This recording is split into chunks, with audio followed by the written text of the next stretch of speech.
Okay.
Start the year smiling at Aspen Dental with our biggest savings of the season. Right now during the Everyday Smiles event, save not.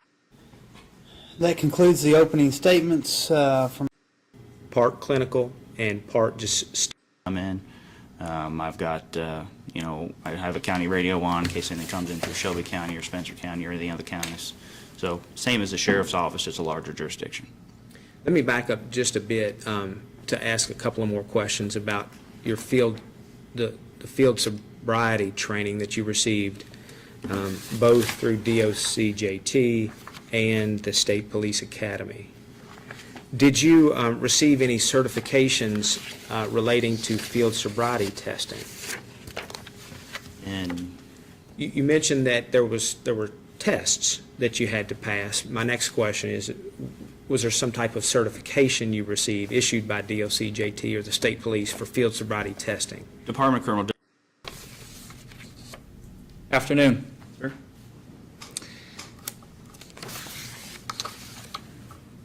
Trooper, you have stated that you have had quite extensive field sobriety test experience, it sounds like. Is that right?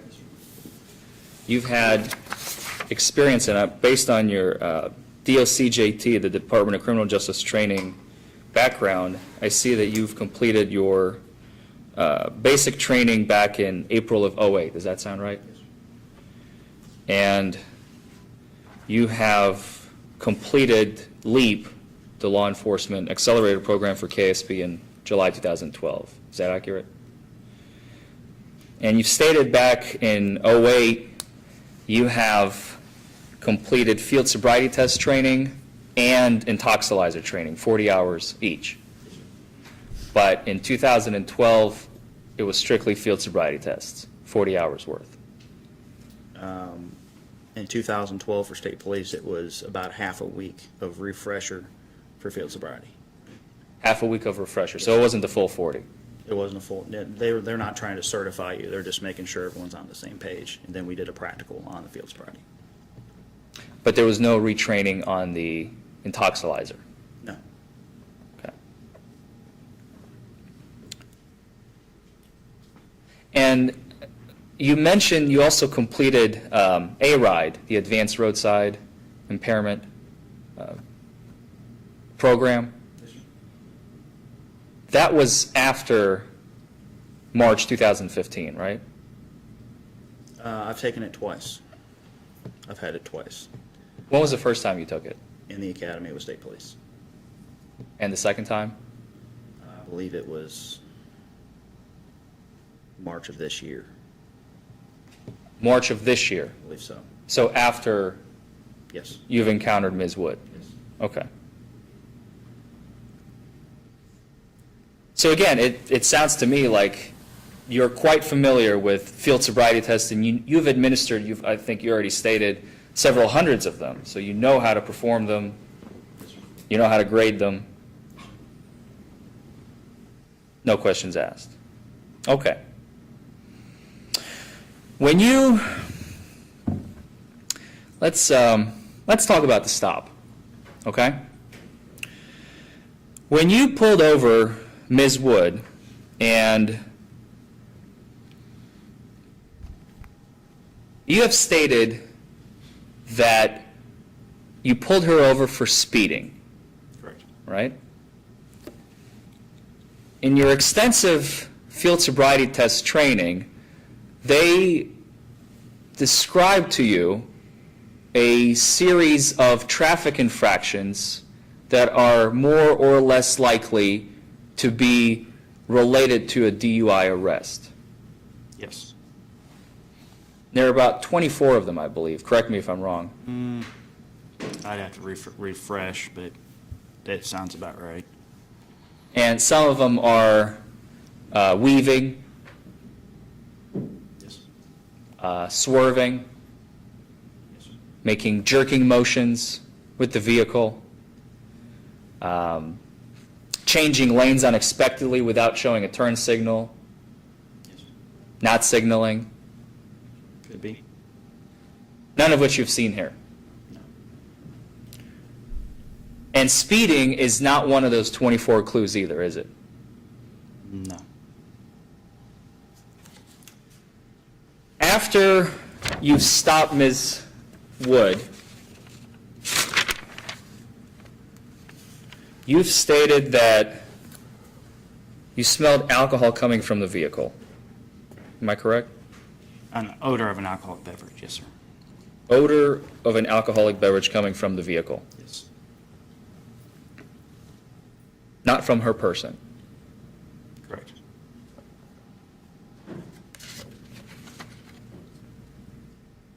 You've also stated that you saw bloodshot, watery eyes, and she made the statement that she was drinking. Correct. But you don't recall if she said how much or what she was drinking? No, sir. No, okay. She did tell you she was coming from Bardstown Road, and she was on her way home to Lexington? Okay. Now, the three clues that we just discussed, you're also trained, and I don't know how many, I've gone through the DUI manual myself many, many times. I always lose count of how many clues you actually look for. You mentioned several of them. I just want to briefly go through. You stated yourself, I believe, on direct examination, when you asked for her license and registration, she did not fumble with her license. Otherwise, you would write that in the citation, right? Correct. She was not sweaty. No. She didn't have dry mouth, No. slurred speech. When you asked her out of the vehicle, she didn't have any trouble exiting the vehicle. No. She didn't lean on the door. No. She did not leave the vehicle in gear for it to start rolling. No. She did not climb out of the vehicle. No. She did not lean on the vehicle when you were talking to her. No. She was standing up straight, Yeah. not swaying. Not that I observed. No. She did not keep her hands on the vehicle for balance. She did not have any difficulty exiting the vehicle.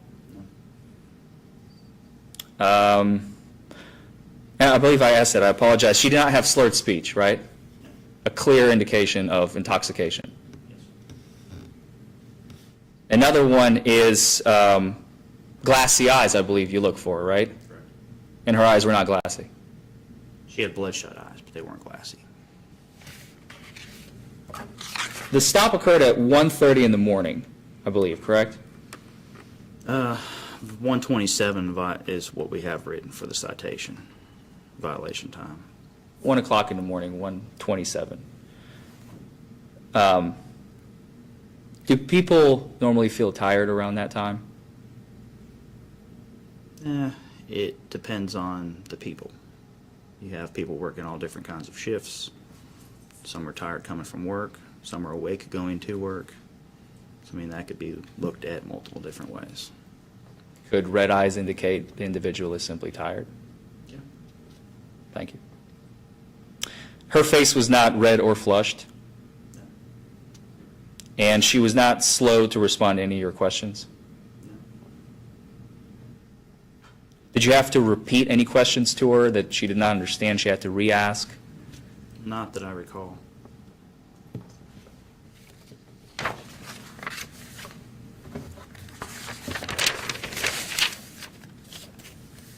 You also mentioned one, she did not have any trouble walking, which is another very, very strong indicator of intoxication for individuals. Is that right? Correct.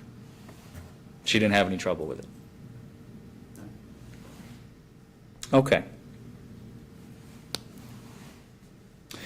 I'd like to talk about the field sobriety tests that you have conducted in this case.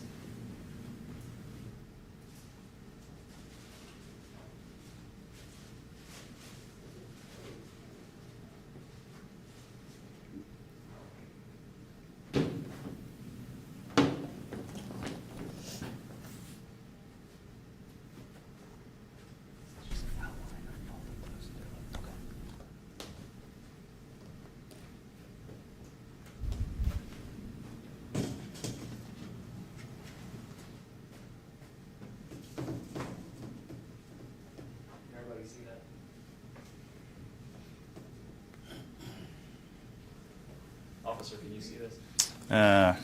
Little bit. It may be best to put it in that entryway right as you come in through the bar. That way that I think everybody would be.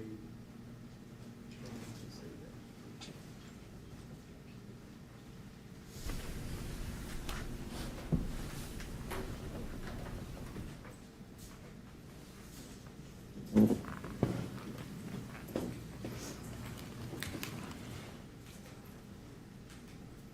you see this? It's got a little glare, but we're good. You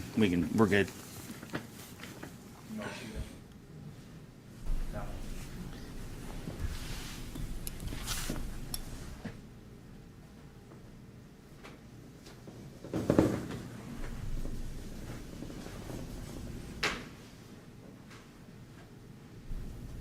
I have to take your word for what it Is said. that fine? I don't know, I can't read it.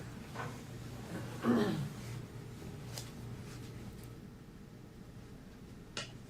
if we can do any better than that, I apologize. You've conducted, one of the tests that you did was the, excuse me, let's talk about the HGN first. That was the first test that you did, right? Yeah. The horizontal gaze nystagmus. In the academy, I don't know if they teach it at the KSB. I know that they teach it at the first academy that you went to in '08. They tell you that nystagmus occurs as a both naturally and a chemically occurring phenomenon in the eye. Something to do with the fluid in the eye, I believe. Is that right? They explained it to us as it's the uncontrolled twitching of the eye. Uncontrolled twitching. What does that mean? Means you don't have control over it. Okay. And it's caused, one of the causes, is alcohol. And they also teach you that there are about 60 other causes, It can be. such as tobacco, caffeine. Some people have naturally occurring nystagmus, maybe not resting, but Some do. it happens. And you were also taught that excessive tiredness can also lead to nystagmus. Do you recall that? I don't remember that one. No? Okay. That's fine. And you were also trained that after performing the horizontal gaze nystagmus, you will estimate in about, I think the figure they have in the book is, correct me if I'm wrong, is 77% of cases that you see 4 clues on, that will be an accurate indicator of impairment. Does that Yes. sound right? So in 23 out of 100 cases, you can see 4 clues and you're wrong. Correct.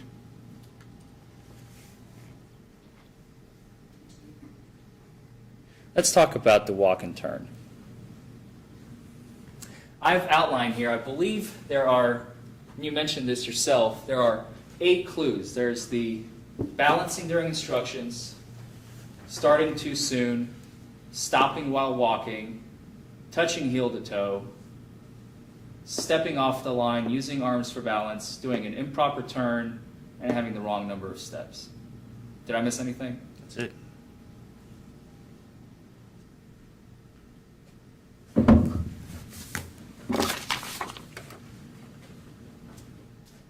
In your citation, you wrote that on the walk and turn, the subject turned improperly. Is that right? Turn improperly. Where is that? Here we go. We'll give her a 0. She failed that, right? Showed a clue. Yes, sir. Showed a clue. Oh, excuse me. Showed a clue.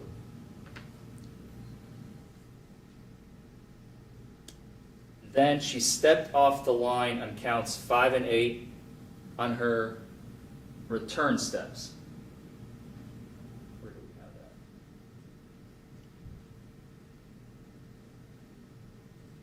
So she got 9 steps fine one way, but then she got only 7 right coming the other way. last thing you put on here is she used her arms for balance, Yes. right? The entire time? She like this? Yes. The entire time, okay.